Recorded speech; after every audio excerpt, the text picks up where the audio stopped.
I'm gonna be getting naked, I'm gonna be taking my clothes off, I'm gonna be doing stuff with my hair. No, I'm not gonna be doing any of those things, but I'm going to be doing a Bentonite clay mask. This should be focusing up on what I'm showing you. This month of January has been, well, we're only in February now, and honestly, it's like January, February, 2 months in this year have passed, and it feels like it's been 75 years. I don't understand. Sometimes these years seem like they go by so quick, and sometimes it feels, and now it just feels like things are moving at such a slow pace, but so much is happening. Time is weird. But anyway, so we're gonna open this up. We're gonna open this bad boy up. I wish it was focused up to show you what's going on. I just hate that. Why is, oh gosh. Bear with me here. I mean, you guys aren't probably really even like watching this at this point anyway, so I'm doing this for the fun of it and for the health of it. Ooh, get those masks and the smokes out of it. I really haven't done much other than wash my face today. I had some repairs going on in my apartment. My drains were clogged with hair from me getting my hair done. I combed out a lot, and a lot of hair winded up in the drain, and so yeah, hair care problems. We've got about this much. You don't need too much. Bentonite clay is really good for pulling things out of your skin. You know, it's bringing things to the top, any impurities, radicals, things like that. So this is really good. I do like to add an apple cider vinegar, so I'm gonna go and grab that real quick. Apple cider vinegar. Let's pour a little bit of that in there. Boom, apple cider vinegar. We just need a drop or two. Ooh, that was kind of a lot. That was kind of a lot, but it's okay because I need a kind of a pull, a real get in there. As you can see, there is this spot from an acne moment that I had from this just random viral thing that I think that kind of pushed a lot of gunk up out of my system, which is good because we're getting rid of random things in your body. We're on a holistic journey. We're on a holistic journey.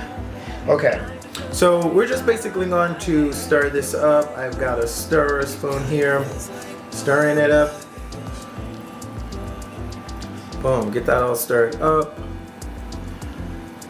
And while we're stirring, what the point of this video is, outside of, you know, talking about me and my skin, is giving a recap after these 2 months of my holistic journey. What has it looked like? What have I learned? Where is my head at right now? And it's kind of like not all over the place, but I want to say it's in this place of like letting go, and like I just want to break free, break the mold of like how I've been kind of approaching things, just to find a new way of relating to myself, just connecting new energy. So, you know, I started off the year with wanting to organize my thoughts. I want to, you know, really look at my creative process in all realms of creativity, and like, how have I been approaching my creativity in the past, you know, approaching my life really in the past, and what ways can I kind of look at things differently, or shift or recommit myself to my journey, right? These are words that I've been using. So let me get my notes. First things first, I'm reviewing a lot of my older content, right?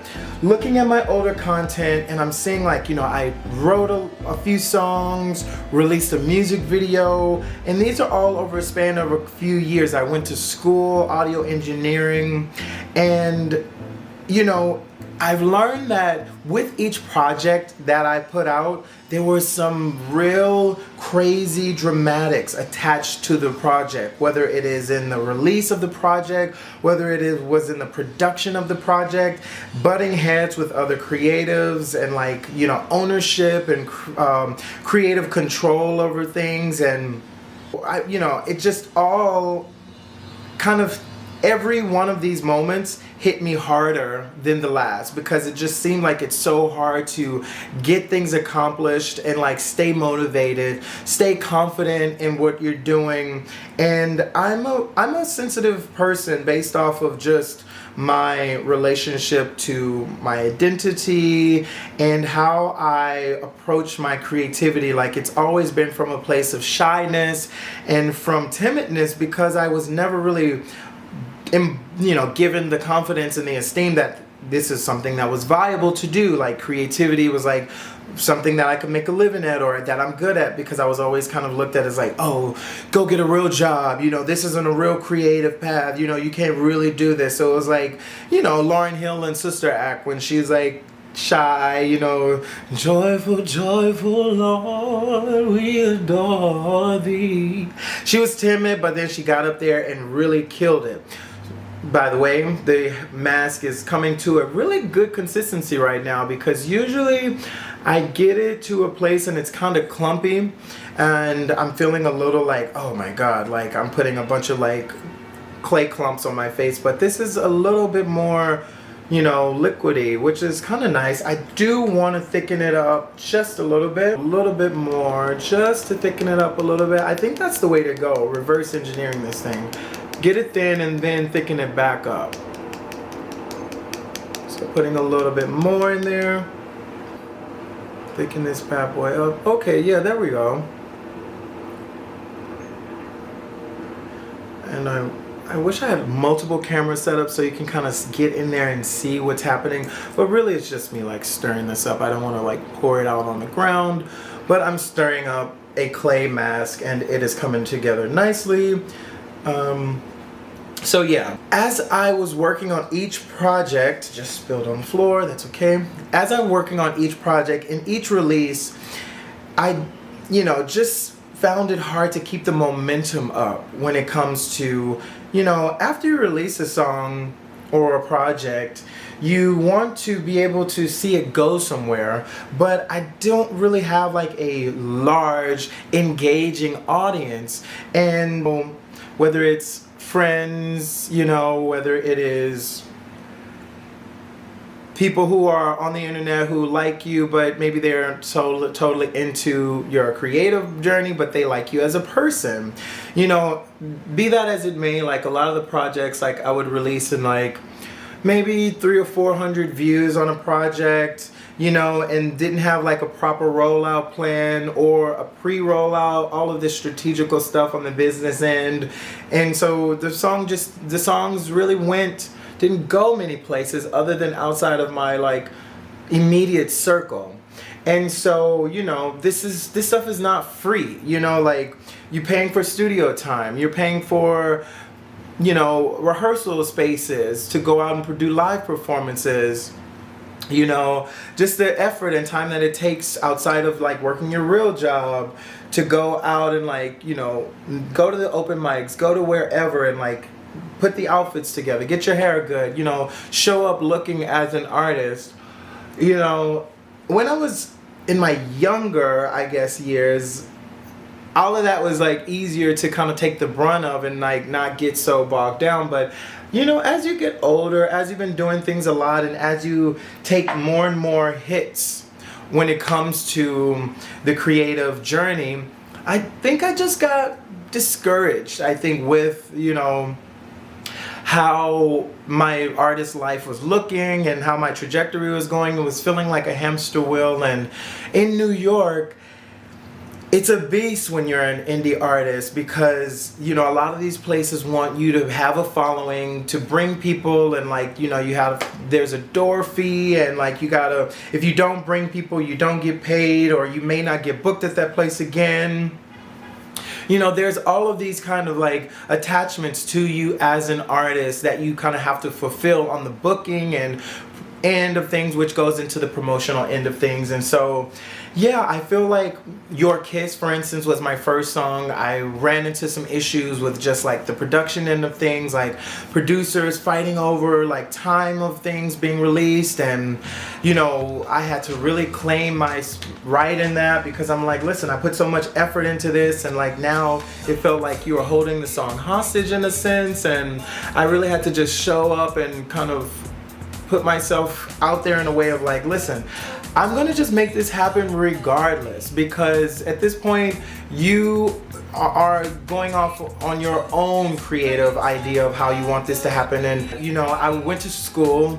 After that song, I found out that I'm like, listen, going to these studios, you know, working with these engineers, paying $35 an hour for recording sessions, not getting totally what I wanted, you know, it just felt like I was losing a lot of money. And so I just thought investing in myself would be good. And so went to school, you know, I went to an audio and technology school, SAE, and I learned how to become an audio engineer. And that really opened up my world as a audio professional and a creative, as a music artist, singer-songwriter, to start producing my own music and to start recording my own works, you know, and things like that. And it empowered me a lot. And so, you know, I definitely started to release my own music, and that was really great. You know, I released In My Mind, and though I'm like a novice engineer at the time, like my mix wasn't terrible. I was able to get the ambient vibes that I wanted. I was able to tell the story that I wanted and produce it all, you know, kind of in my own way.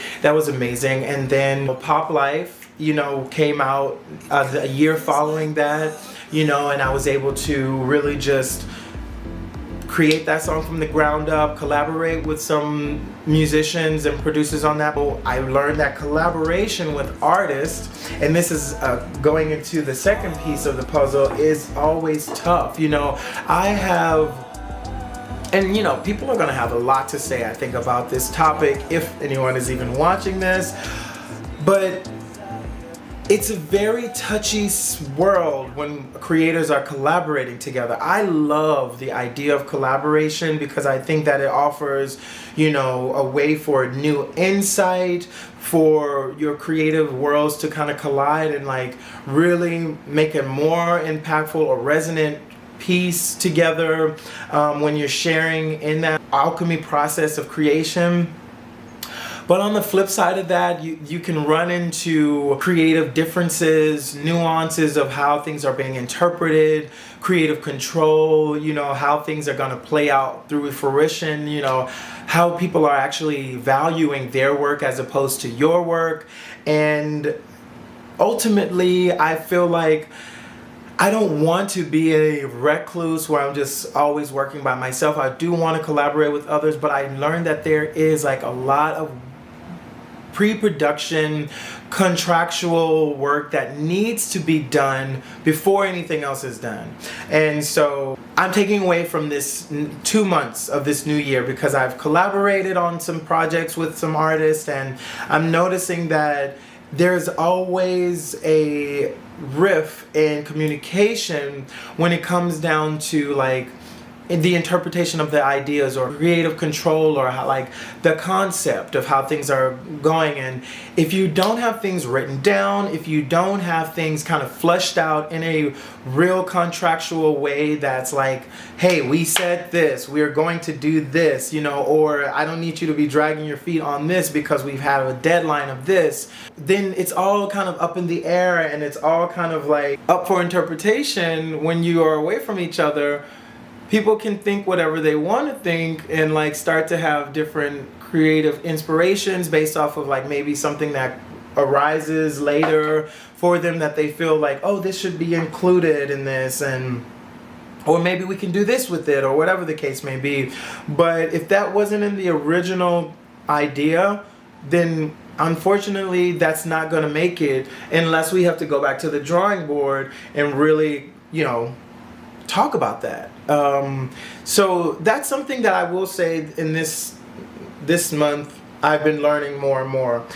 That's moving me into the conversation of working with friends. You know, as a creator, like, I feel like our world is kind of informal because we are doing things that are like free vibes. Like, we're sharing like personal works, we're sharing our personal selves with each other a lot of times, and you get inspired and you want to create with another person, and sometimes your friends are who's around you directly that you want to reach out to create with. And I just don't know, for me right now, if I think it's beneficial to work with friends, because it's such a touchy space of bridging business and personal relationship. Because if your business practices don't meet up with your personal friendship, it becomes really hard to, make those boundaries known and try to really like stand your ground when you're with a friend, because sometimes friends can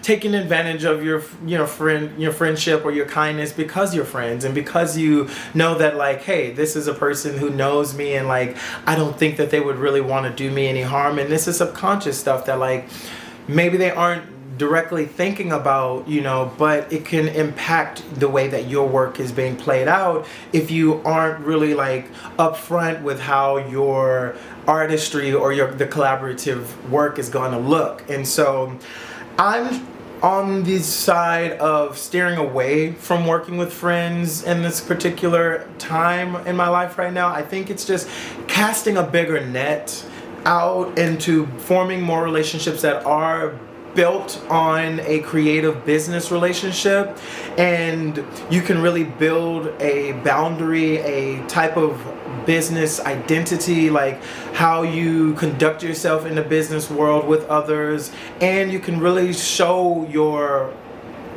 art worth, like how you project the worth of your art. And like, just because your friends may like your work and like the work that you do doesn't necessarily mean that they value the work that you do in the same way. And that's kind of hard to hear. It's kind of hard to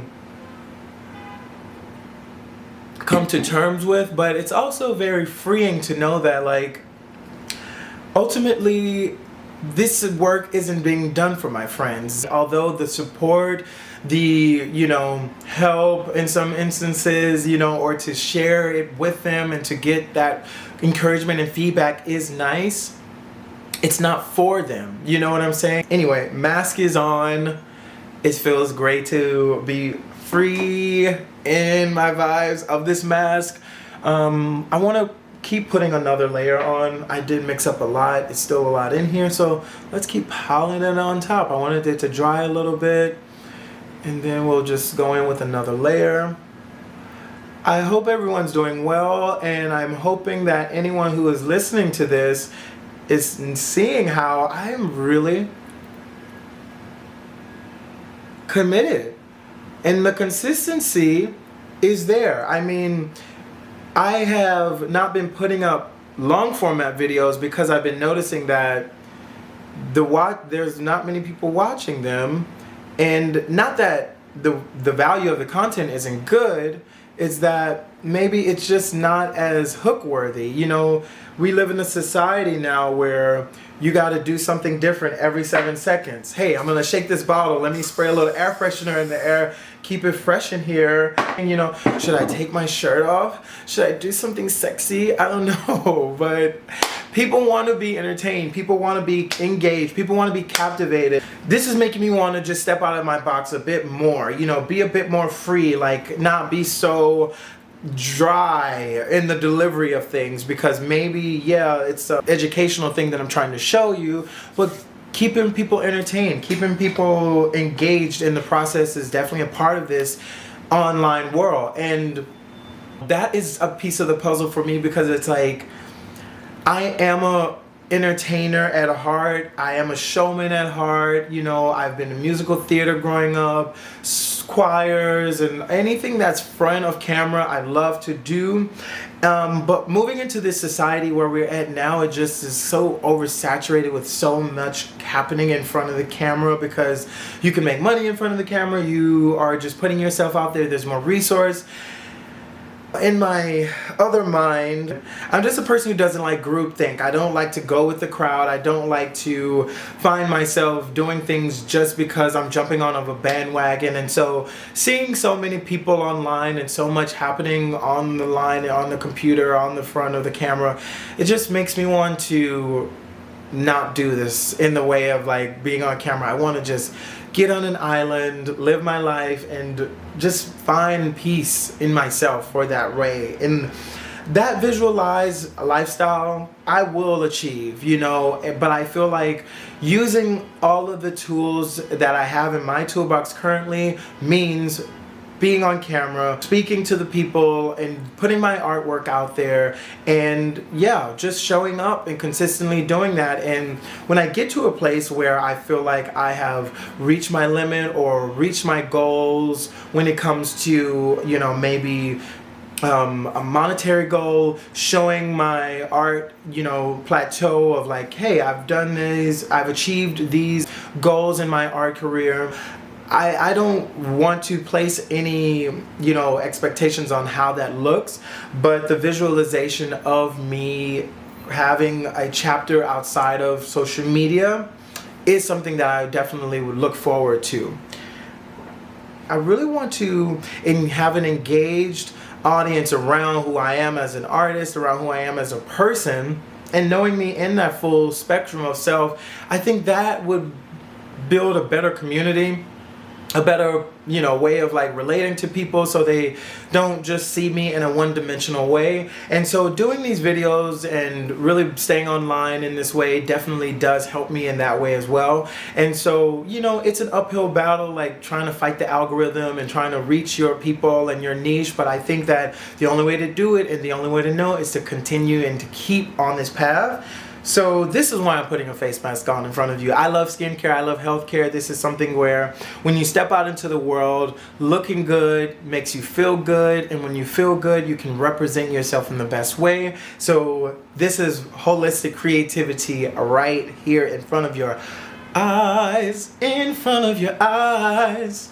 Month 2, looking at where I'm at, you know, I've realized that visualization is so important for achieving the goals that I want to achieve, you know, and that's visualizing the lifestyle that I want to be in, how it looks, how it smells, where am I, what does it sound like around me, do I have people in my corner, or, you know, what build that world, build that imagery. Delulu is the Salulu at this point, you know, and letting go. I heard this, you know, quote about visualization where it's visualizing what you want and how you want that reality to look for yourself, down to the smell, down to the 5 senses, but not necessarily dictating to the world or dictating to yourself how that's going to happen in the way of like controlling every step that needs to happen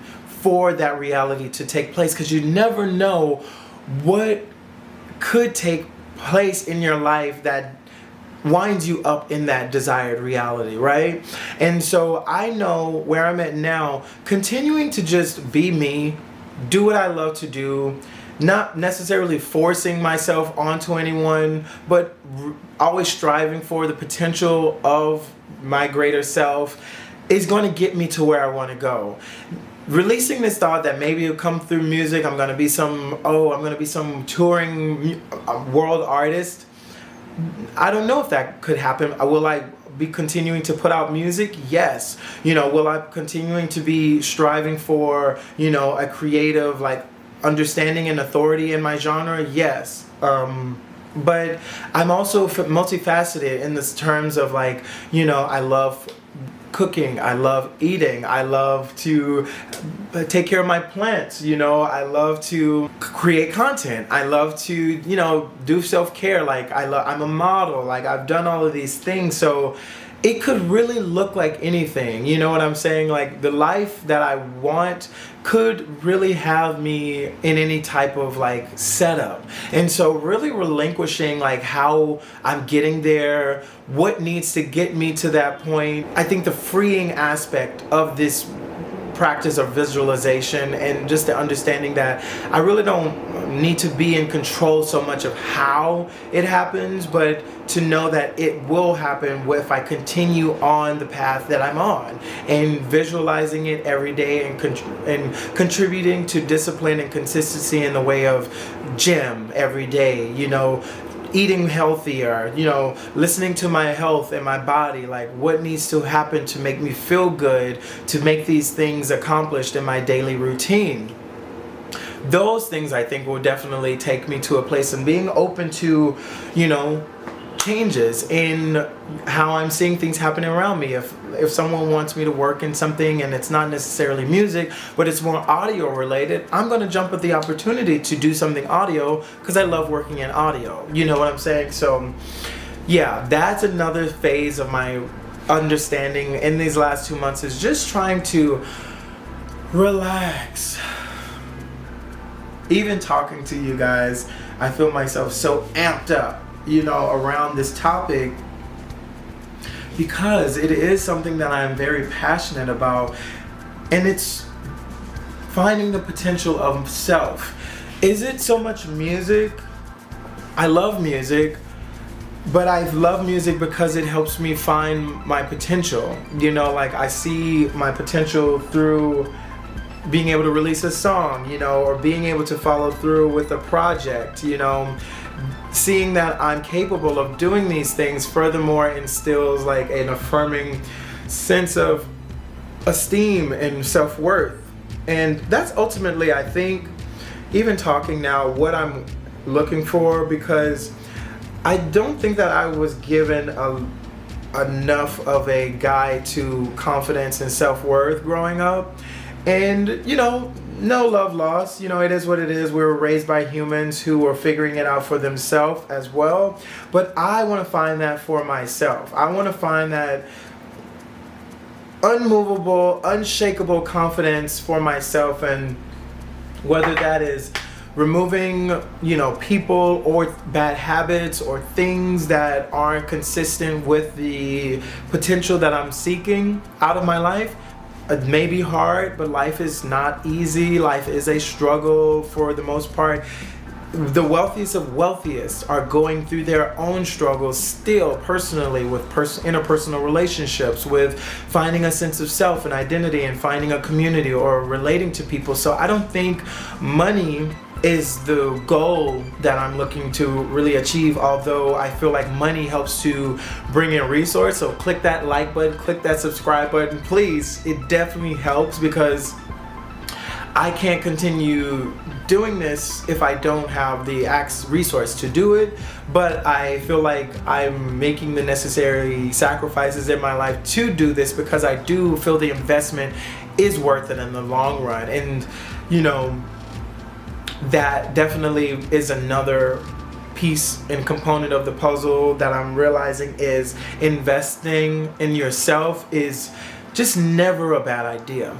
It's never going to be looked at as like that was a regret that I put that energy into myself, that I took that time out to go to that meditation for my mental health, that I went to the gym and worked on my physical fitness, for that consistent time. It's never a bad idea that I took that money and put it into my job, that I went to therapy, that I focused on my diet.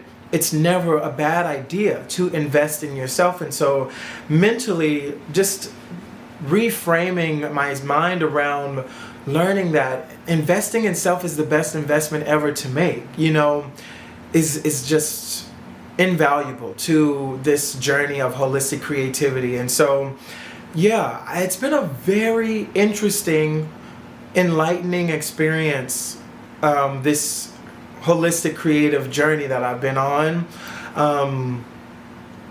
January it started out great. It started out good. I was journaling. I was, going to the gym, and I'm still going to the gym. I'm not journaling as much, but I will say that I use these vlogs as my journal entries, and to now start thinking about my creative journey as a vlog, vlog type setting, gives me a new way of viewing this journey as a content creator. And because it's not so much about the money, it's really about me finding that niche that I can do and feel good in over and over and over.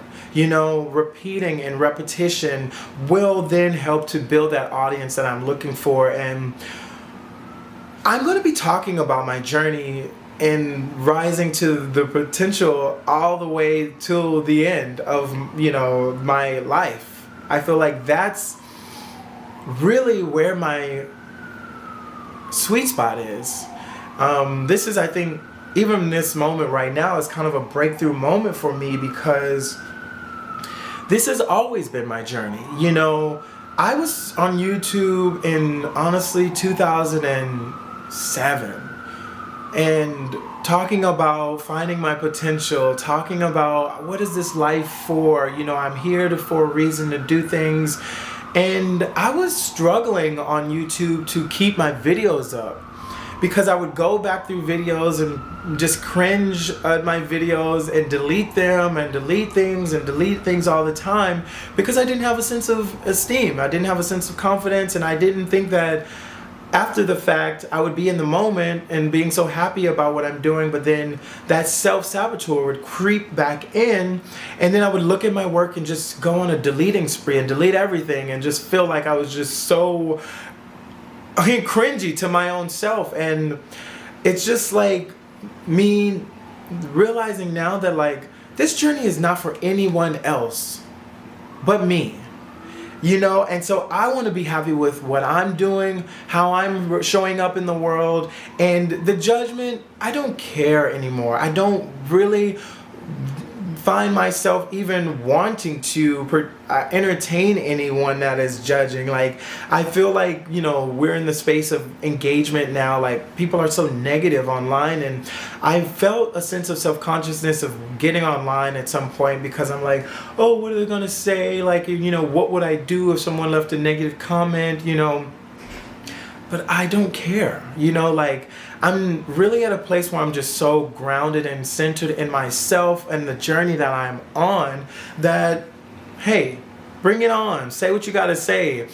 If I'm feeling the energy, I will go tit for tat with you. I do not care. Let's go tit for tat. I want to know where your head's at. Why are you so bothered by what I got going on over here? Because what I got going on over here is positive, and it's literally raising my vibrations to reach the next level. So if you feel that you don't like something that I'm saying, or that you don't like the way that I'm representing myself, why is that?